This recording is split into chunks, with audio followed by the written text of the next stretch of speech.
Bonjour, bonsoir, on est sur internet, on s'en fout de l'horaire. Tout d'abord, je ne peux pas commencer cette vidéo sans remercier les Diables Rouges pour les émotions qu'ils nous ont fournies au cours de ces 2 derniers matchs.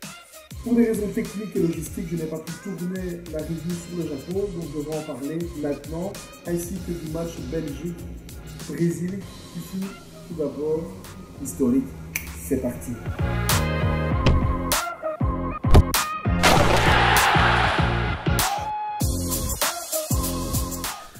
Alors, ce match contre le Japon, quel match? On avait besoin d'un match référence de ce style. Un match où on s'est fait bousculer, un match où le Japon était organisé, un match où on a ramassé 2 goals, un match où pendant 60 minutes, la Belgique ne méritait pas d'aller en quart de finale.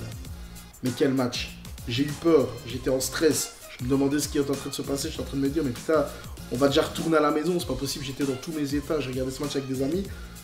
C'était un match complètement fou. Et puis après, la Belgique a fait preuve de ressources mentales sans précédent. Ils ont réussi à retourner la situation en une demi-heure et à montrer que c'était un sérieux candidat au titre. Depuis le début de mes vidéos, je dis qu'on est capable de gagner la Coupe du Monde. Là, j'en suis convaincu. Étant donné qu'on a eu droit au match référence contre les Japonais, qu'on a eu un match plein contre le Brésil, et bien sûr, j'ai bon espoir que la Belgique remporte la victoire contre les Bleus ce mardi. On y croit. Allez les diables, on va y aller. Alors, chers internautes, moi j'ai une question à vous poser. Sincèrement, en toute objectivité, en toute franchise, est-ce qu'on n'est pas l'équipe, pendant ce mondial, qui donne le plus de sensations, qui donne... qui nous fait peur, on est bien d'accord, parce que j'ai eu du stress contre le Japon, mais franchement... On a mis du cœur, on a mis de la générosité, on a mis de l'amour, on a mis tout. On a mis tout et ça, franchement, encore une fois, j'ai envie de dire merci. Mais moi, je vous repose la question, est-ce qu'on n'est pas l'équipe qui donnons le plus de sensations pendant ce mondial, en toute sincérité, en toute franchise? Je vous laisse répondre dans les commentaires, n'hésitez pas, mais votre avis m'intéresse vraiment parce que je sais qu'il n'y a pas d'autre équipe qui donne ce genre d'impression au courant de cette Coupe du Monde. Non, tu sais, il faut un petit peu se réveiller, mais c'est parti. On va parler de ce match du Brésil. Quel match! Quelle organisation tactique, quelle organisation défensive, quelle envie, quelle fierté de porter le maillot de l'équipe nationale. Ils ont mouillé le maillot. Sur tous les matchs que j'ai vus jusqu'à présent, je n'ai jamais vu cette équipe jouer ainsi. Ils ont vraiment ils ont fait le match parfait. Contre le Brésil, ils savaient qu'ils avaient une opposition qui était supérieure à eux. Roberto Martinez a pris des risques. On l'a critiqué, moi le premier, mais maintenant, on n'a plus qu'à lui dire merci. Terminé Mexico 86, terminé, on parlait des anciennes gloires, c'est fini, maintenant c'est le présent. Maintenant c'est le présent. Mardi, on joue contre la France, on joue une place en finale, je ne sais pas si vous vous rendez compte, c'est un moment historique.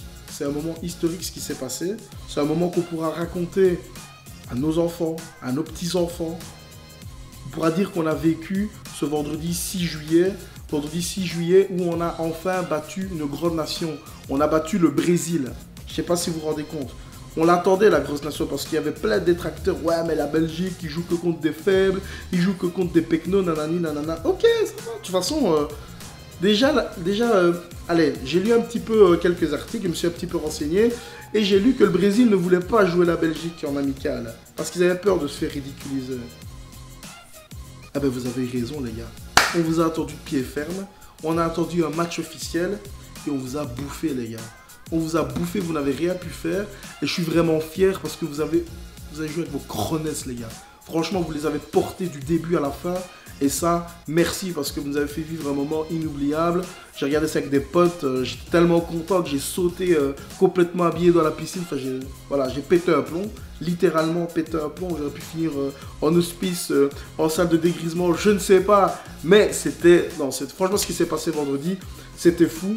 C'était le match parfait. Alors Lukaku, il a juste été énorme. Sur une action, l'action qui amène le but de Kevin De Bruyne, à un moment donné, on a eu un petit peu... J'ai eu l'impression de revoir le quart de finale où Zidane traverse tout le terrain, où il dribble 3 joueurs brésiliens, il fait une passe, mais l'action rate. Mais là, l'action de Lukaku, elle amène le but de Kevin De Bruyne, juste magnifique. Le premier goal, ben, c'est un goal contre son camp, mais bon, on s'en fout, on n'en a rien à cirer. C'était un truc de malade. Franchement, ce match-ci, mardi, on doit jouer pareil contre la France. La France, ça va être un gros morceau, elle va proposer un jeu dégueulasse. Mais nous, on va pas se faire avoir, on va pas rentrer dans leur jeu. On va continuer à croire à nos principes. On va continuer à croire à nos principes, à mourir avec nos idées, quitte à mourir avec nos idées. Mais on va jouer notre jeu et on va faire tout pour aller en finale dimanche prochain, parce que c'est l'objectif avoué du capitaine. Vous avez compris les gars, du capitaine. Et que dire, tous les jours ont bien joué, Courtois a été énorme, Compagnie a été énorme, Alderweireld, Vertonghen, tous. Enfin, Witsel, Fellaini, ils ont fait un match à un moment donné. Et Witsel, je me demandais, encore contre le Japon, je me dis putain, mais qu'est-ce qu'il a foutu? Et là, il a montré que c'est un joueur de foot. Enfin, ils ont tous montré qu'ils savaient jouer au football, qu'ils savaient être unis. C'était un truc de fou. Franchement, ce qu'on a vécu vendredi, je veux encore revivre ce genre de sensation. Mardi et dimanche prochain. Et encore après, j'ai pas envie que ça soit la dernière fois. Les cojones. Ça vous va, monsieur? Bon, voilà, on attendait une grosse nation.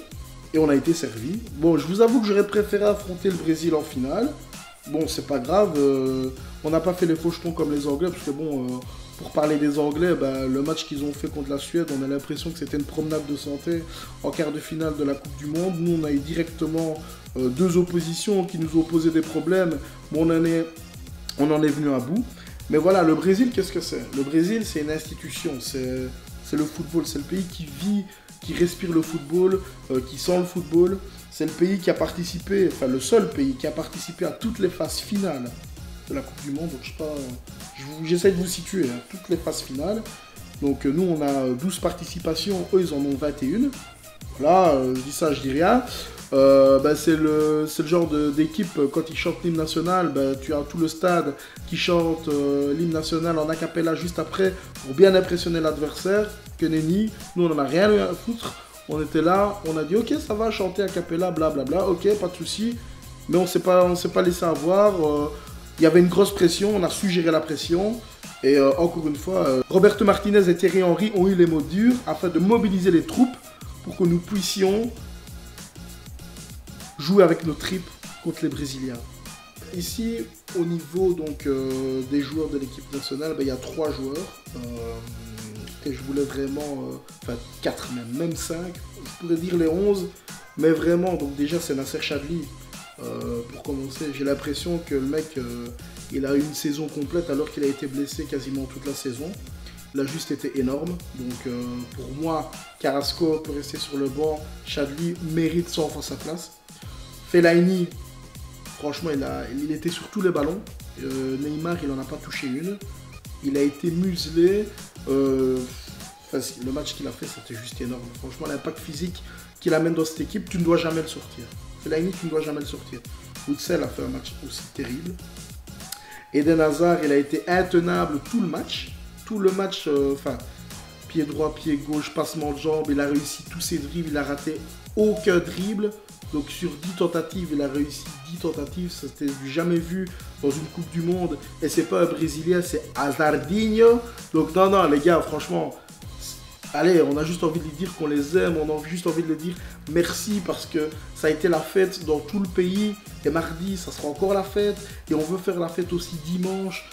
On veut que ça soit un moment inoubliable. C'est le moment, donc c'est maintenant ou jamais. Alors aussi, on va parler un peu du prochain adversaire. Alors, le prochain adversaire, ce sont les Bleus de Didier Deschamps. C'est une équipe, pour moi, elle ne propose pas spécialement un beau jeu. Par moments, ça a même été un jeu dégueulasse.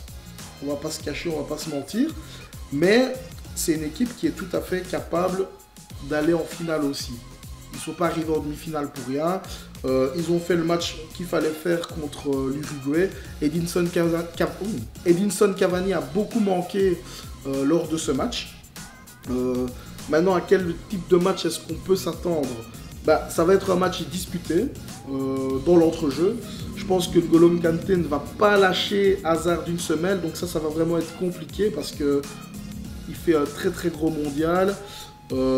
Défensivement, c'est solide. Offensivement, c'est solide aussi. Il faudra tenir Grisy, il faudra tenir monsieur Mbappé, comme vous aimez tant dire. C'est pas Mbappé, c'est Mbappé. Merci, au revoir, salut. Donc ça va être un match très disputé. Je pense qu'il y aura des goals aussi. Mon prono, de toute façon, moi je l'ai dit depuis le début et je resterai sur ma position. La Belgique va aller en finale.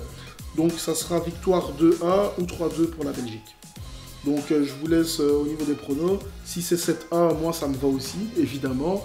Si l'Allemagne l'a fait, pourquoi pas nous? Mais bon, je pense pas qu'on va assister à une telle déculottée parce que ça sera pas le même match comme disputé en 2015 en France, là où on avait gagné, je pense que c'était 4-3.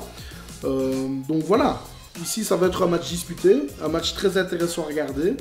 Donc moi je vous invite à mettre dans les commentaires vos pronostics. Comme j'ai dit, je réponds toujours, donc je vous laisse pas en vide. Voilà, encore sorry de ne pas avoir fait de vidéo plus tôt, mais comme j'ai dit, ben, c'était pas possible, donc voilà, et c'est pour ça que je la tourne maintenant.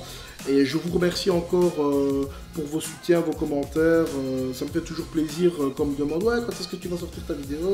On a envie de la voir, etc. etc. » Ben voilà, elle est sortie, profitez, partagez-la, montrez-la à tous les membres de votre famille, à tous vos amis. Je veux que cette vidéo, elle aille loin, qu'elle soit historique. Non, je déconne, historique c'est un peu abusé, mais c'est parce que vendredi, ce qu'on a vécu, c'était un truc de fou, un truc de malade. On l'oubliera jamais, et je l'oublierai jamais non plus. Et donc voilà, merci les gars, et paix sur vous, ciao. Putain. J'étais en train de me dire, putain, là, je vais de dire tout ce que j'avais dans le cœur, et puis le mec, il n'enregistre pas. Je dis, putain, c'est quoi ce bordel? Oh, on travaille ou on travaille pas? Fait une équipe ou pas? Alors, voilà, non, il est là, rendez-vous mardi pour Harakiri les Français, comme dirait Rodrigo. Salut.